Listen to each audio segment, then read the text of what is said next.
4, 3, 2,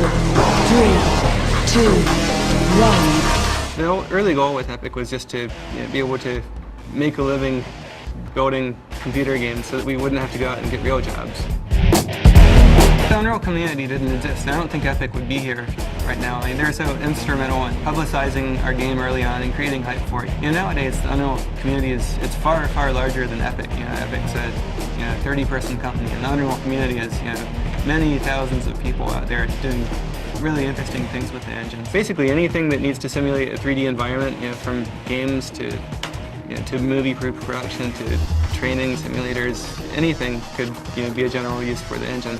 A lot of our game design process is what is called an iterative process, and what happens is one person will say, just an individual designer will sit down and say, I really want to make an environment that has, snow, and the environment's extra slippery, and we have these vehicles, and I want to see how this environment's going to work with these vehicles and whatnot. Any number of random ideas from there, and what the designer will do is he'll sit down and he'll try it out, and then various team members will play it, and a feedback loop will occur, and we'll decide if this is something that's fun or not. Every day at 3 o'clock, we have, a very large play session. Throughout the day, there are usually small play sessions in which a few people get in and play the game. The game is constantly being run, it's constantly being played, and we're trying to find issues, trying to find bugs, and trying to make what we feel is a very, very balanced title.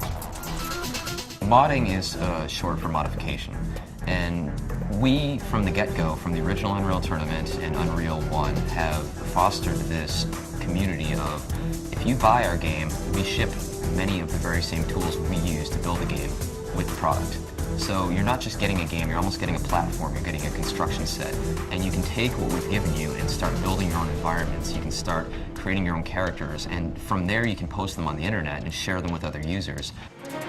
The $1 Million NVIDIA Make Something Unreal contest is designed to take people with talent in game development and mod making and help them become professional game developers. The grand prize in the contest is an Unreal Engine license, the same technology that's used to make Unreal Tournament 2004. The license is worth $350,000 American dollars.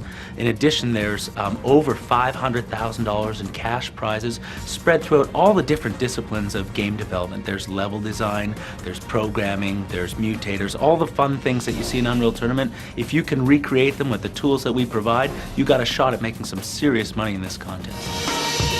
The story of the tournament is basically the same story that we've had in the past Unreal Tournament series. We've added a lot more depth, both in terms of backstory and also in terms of the kinds of things you get to do in the single-player game. The backstory ties into the Unreal universe and tells you a lot about why the tournament happens, why different things are in the tournament, and why the other teams that you're competing against are competing and what their motivations are. In terms of the story, you're getting to do a lot more things. You get to manage your team, you get to build a team, make trades, your teammates can get injured. So there's a lot more things like that you get to do.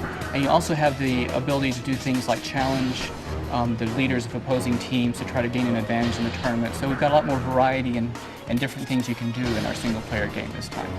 We also have 2 great new game modes, Assault and Onslaught. Assault, of course, is the return of the original, but there's been so many improvements and changes and additions that if you haven't played it before, it's all new to everyone.